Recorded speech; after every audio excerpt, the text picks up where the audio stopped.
এজন্য ফরজ নামাজের পরে এই তাসবিহগুলো পড়বেন। আব্দুল্লাহ ইবনে আমর ইবনে আস তিনি বর্ণনা করেন, আমি বিশ্বনবীকে আঙ্গুলের গিরা দিয়ে এই তাসবিহগুলো পড়তে দেখেছি। রাআইতুন নাবিয়্যা সাল্লাল্লাহু আলাইহি ওয়াসাল্লাম ইয়াকিদু তাসবিহা বিয়ামিন, আমি বিশ্বনবীর ডান হাতের আঙ্গুলের গিরায় এই তাসবিহগুলোকে পড়তে দেখেছি। পড়তে রাজি আছেন? ডান হাত তোলেন, এই আঙ্গুলের করের মধ্যে এইভাবে রাখেন, এইভাবে রেখে নামাজের পরেই সুবহানাল্লাহ আলহামদুলিল্লাহ পড়তে রাজি আছেন? সুবহানাল্লাহ 33 বার, আলহামদুলিল্লাহ 33 বার, আল্লাহু আকবার 33 বার পড়তে রাজি আছেন সবাই? আল্লাহ তুমি কবুল করো। ফরজ সালাতের পরে আমরা মুনাজাত দেওয়ার জন্য পাগল হয়ে যাই। আসসালামু আলাইকুম ওয়া রাহমাতুল্লাহ, আসসালামু আলাইকুম ওয়া রাহমাতুল্লাহ, আমিন ইয়া আরহামার রাহিমিন। আছে না নাই? চান্দলায় মনে হয় নাই। কিন্তু বিশ্বনবী সালাম ফেরানোর পরে সর্বপ্রথম যে আওয়াজটা করতেন সেটা হচ্ছে আল্লাহু আকবার। এরপর 3 বার পড়তেন আস্তাগফিরুল্লাহ আস্তাগফিরুল্লাহ আস্তাগফিরুল্লাহ। এরপর আয়াতুল কুরসি একবার। কয়বার? মান ক্বারা আয়াতুল কুরসি দুবুরা কুল্লি সালাতিন মাকতুবা লাম ইয়ামনাহু মিন দুখুলিল জান্নাতি ইল্লাল মাউত। প্রত্যেক ফরজ সালাতের পরে যে একবার আয়াতুল কুরসি পড়ে তার জান্নাতে ঢোকার ক্ষেত্রে আর কোনো বাধা থাকে না, একটা জিনিস ছাড়া, সেটা হচ্ছে মরণ। লোকটা মরে না তাই জান্নাতে যায় না, মরলেই জান্নাতে। আল্লাহু আকবার। এরপরে 33 বার সুবহানাল্লাহ, 33 বার আলহামদুলিল্লাহ, 33 বার আল্লাহু আকবার। সবশেষে মিলাবেন লা ইলাহা ইল্লাল্লাহ ওয়াহদাহু লা শারীকা লা লাহুল মুলকু ওয়া লাহুল হামদু ওয়া হুয়া আলা কুল্লি শাইইন কাদির। এরপরে পড়তেন আল্লাহুম্মা আনতাস সালাম ওয়া মিনকাস সালাম তাবারাকতা ইয়া যাল জালালি ওয়াল ইকরাম। এরপরে পড়তেন আল্লাহুম্মা লা মানিআ লিমা আ'তাইতা ওয়া লা মু'তিয়া লিমা মানা'তা ওয়া লা ইয়ানফা'ু যাল জাদ্দি মিনকাল জাদ। এরপরে পড়তেন আল্লাহুম্মা ইন্না নাসআলুকাল হুদা ওয়াত তুকা ওয়াল আফাফা ওয়াল গিনা। এরপরে পড়তেন আল্লাহুম্মা আ'ইন্না আলা যিকরিকা ওয়া শুকরিকা ওয়া হুসনি ইবাদাতিক। সুবহানাল্লাহ পড়েন। কত তাসবিহ, কত দোয়া। আবার ফজরের সময় পড়তেন আল্লাহুম্মা বিকা আসবাহনা ওয়া বিকা আমসাইনা ওয়া বিকা নাহইয়া ওয়া বিকা নামুতু ওয়া ইলাইকান নুশুর। সুবহানাল্লাহ পড়েন। এগুলো পড়েন না? আল্লাহুম্মা আমিন ইয়া আরহামার রাহিমিন। কত বড় ডাকাত! ফরজ সালাতের পরে তাসবিহগুলো পড়বেন। কথা বলেন, পড়তে রাজি আছেন সবাই? তো বিদআতের দ্বিতীয় অপকার হলো, ক্ষতি হলো, বিদআতের ফলে সুন্নাত সরে যায়। যেই ব্যক্তি বিদআতে অভ্যস্ত সে সুন্নাত থেকে মাহরুম হয়ে যায়।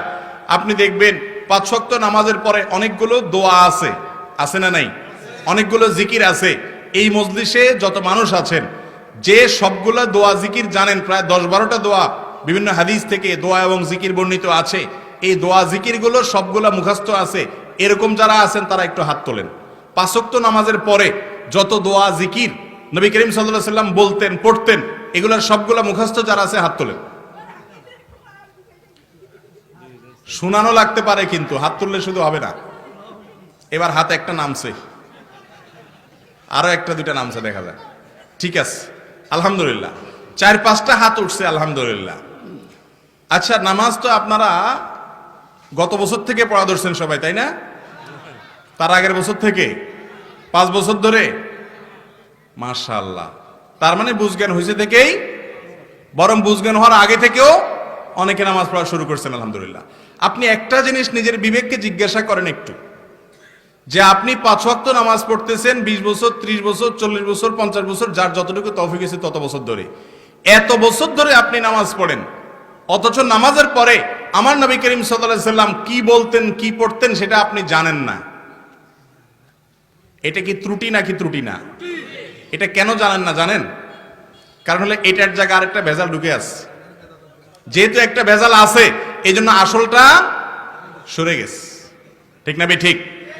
5 ওয়াক্ত নামাজের পরে নবী করিম সাল্লাল্লাহু আলাইহি সাল্লাম বুখারীর হাদিস থেকে তাকবীরের কথা আসছে, আল্লাহু আকবার বলতেন। যদিও সেটা নিয়ে উলামায়ে কেরামের অনেকে বলেছেন, আব্দুল্লাহ ইবনে আব্বাস রাদিয়াল্লাহু আনহু বর্ণিত যে তিনি তাকবীরের কথা বলেছেন, এটা অন্য তাকবীর। যাই হোক, সেটা আরেক বিষয়। 3 বার ইস্তিগফার, আস্তাগফিরুল্লাহ আস্তাগফিরুল্লাহ আস্তাগফিরুল্লাহ। এরপর আল্লাহুম্মা আনতাস সালাম ওয়া মিনকাস সালাম তাবারাকতা ইয়া যাল জালালি ওয়াল ইকরাম। এর পাশাপাশি আয়াতুল কুরসি।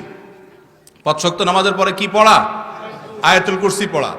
এরপর 3 কুল, সূরা ইখলাস, কুল হুয়াল্লাহ, সূরা ফালাক, সূরা নাস।